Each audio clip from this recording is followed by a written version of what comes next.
was on Valentine's Day. Yeah, Valentine. Okay, this is Autumn Maddox, and she was at my house. This is affidavit recording of what happened because she's not able to type. So, Autumn, tell me what happened. I left the house.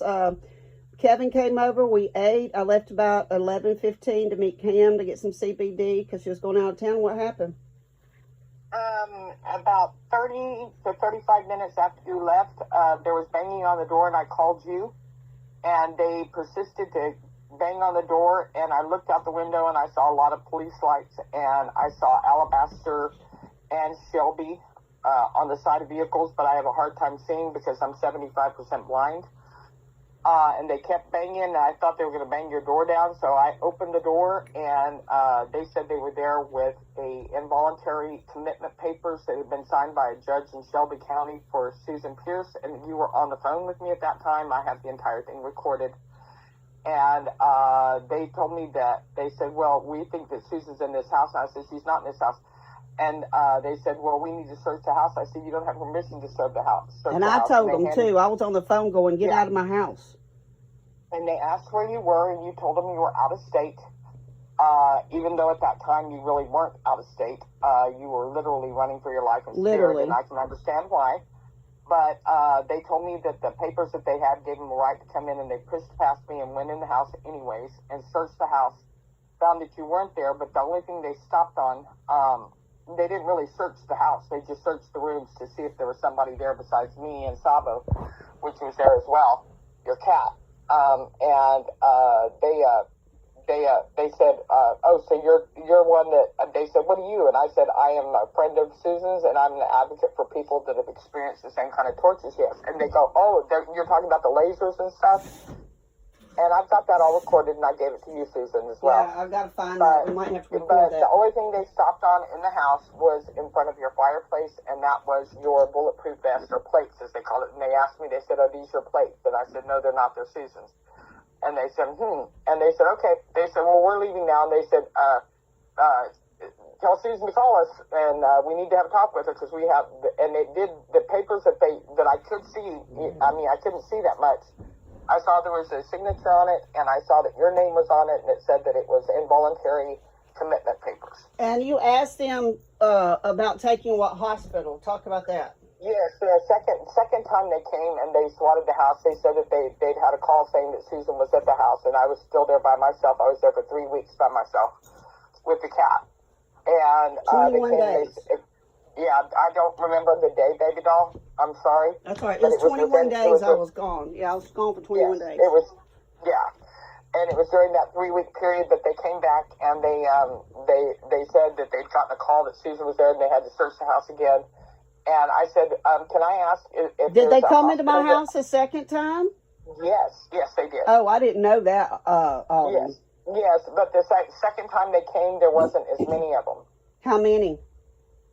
There was only 4 of them the second time. So there was 9? And I asked him and I gave you that recording as well, Susan, and that's when I asked him if I could take you.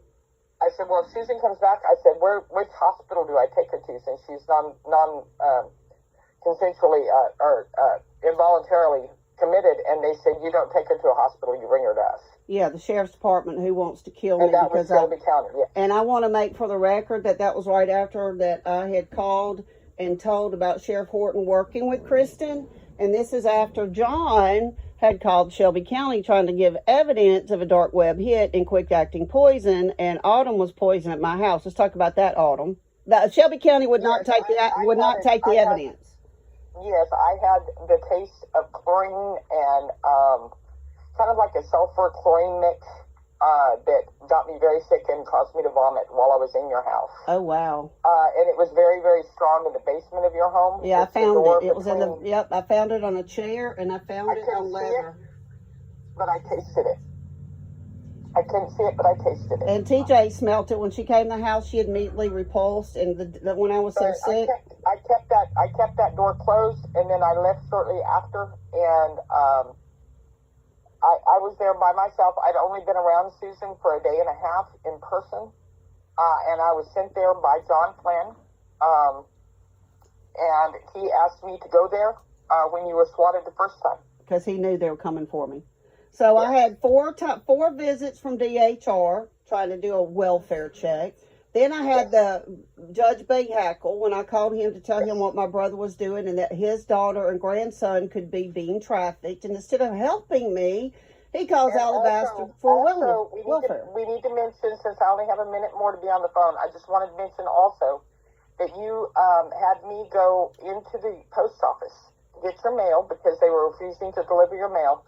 And when they handed me the mail, I asked them why there was tape on your mail and why it had been opened. And they said that they could not answer that only the supervisor could answer that. And I said, well, why are you not delivering her mail to her house? They said, again, only the supervisor can answer that. And you were waiting out in the truck, and I took it to you, and all your mail that had to do with anything with court cases had been opened and taped back shut.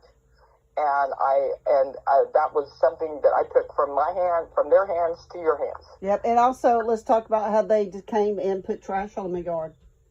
Yes, while I was there, I heard noise outside, but I couldn't see it again because I'm visually impaired. But when I went outside, it looked like there's not an animal that would have been big enough unless it was a bear that went up there and got all that trash all over it. And you have videos of that too. Yep, and my house has been broken into 3 separate times since then. So, all right, thank you. I wasn't there during that time when it got broken into, but I did taste the and you had to have a blood transfusion, did you not? Yes, when I got back to Texas, yes, I did. All right, thank you, Autumn.